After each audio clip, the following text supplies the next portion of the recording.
શ્વેતાબેન, દૂધમાં કઈ પ્રકારની પ્રોબ્લેમ હતી અને કયું દૂધ તમે વાપરતા હતા?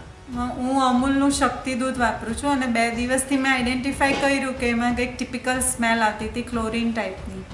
એટલે મેં અમારા બિલ્ડિંગમાં આજુબાજુ બધે પૂછ્યું તો ગોલ્ડ અને ગાયના દૂધમાં નથી આવતી, પણ સ્પેસિફિકલી શક્તિનું દૂધ જે હું મારા હોકર પાસે લેતી હતી એની પાસે પણ આવતી હતી અને બીજેથી લાવવામાં આવતું હતું ત્યાં બી આવતી હતી. એટલે મેં સુમૂલમાં અમૂલમાંથી ગૂગલ પરથી સર્ચ કરી અને ફોન કર્યો તો ત્યાંથી મને એવો જવાબ આપવામાં આવ્યો કે તમારે કંઈક પેકિંગમાં પ્રોબ્લેમ છે, વેટ હતી થેલીઓ અને એના લીધે આવે તો નેક્સ્ટ 2 days બી ફોર સેફર સાઇડ તમે એમ કે શક્તિ દૂધ નહીં લેતા અને ગોલ્ડ કે એવું લેજો.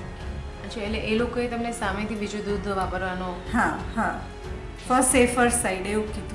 અચ્છા, આ સિવાય તમે બીજાને પૂછ્યું એ લોકો પણ આ જ દૂધ યુઝ કરતા હતા? હા, એટલે બધા ડિફરન્ટ કરતા હતા પણ જેને શક્તિ યુઝ કરતા હતા એને ત્યાં તો આવતી જ હતી આ સ્મેલ. બીજા કયા પગલાં તમે લીધેલા છે? બીજું બસ મેં એમને કીધું તો એમણે સામેથી જ મને કીધું કે ગોલ્ડ તમે યુઝ કરો, ગોલ્ડમાં નથી પ્રોબ્લેમ, શક્તિ અને તાજામાં પ્રોબ્લેમ છે. શું ડાઉટ લાગે છે તમને, શું હશે? મને યુરિયા હોઈ શકે એવું લાગે છે, કારણ કે આ 2-3 દિવસથી એમાં મલાઈ બી ખાસી થીક આવે છે. એટલે એની તમે કંઈ ફર્ધર તપાસ કે એવું કંઈ કરાવ્યું? હા, મેં એ ફૂડ લેબમાં મોકલ્યું છે એનું સેમ્પલ અને રિપોર્ટ આવે એટલે ખબર પડશે.